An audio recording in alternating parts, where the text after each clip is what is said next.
Now, this illustration deals with other than dwelling units, garages, service bays, and similar areas in accordance with 210.8 B as in boy 8.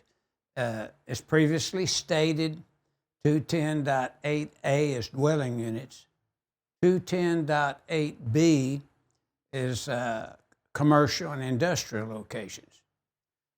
Now notice in the garage, service bay, or a similar area declared by the authority having jurisdiction, notice that the receptacle to the left that provides cord and plug connected diagnostic type machinery and equipment to work on vehicles, notice it has to be GFCI protected in accordance with 210.8B8. But notice all those receptacles that are located in a garage, service bay, or similar declared area must be either GFCI protected type receptacles, or in the panel board you'd have a circuit breaker that has GFCI capability.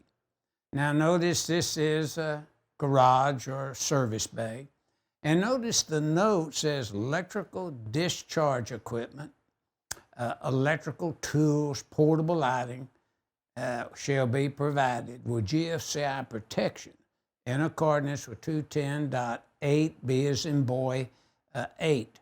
So that's what this illustration in figure 10-47 is illustrating, the requirements for GFCI protected receptacles in the manner that is outlined in NEC 210.8B8.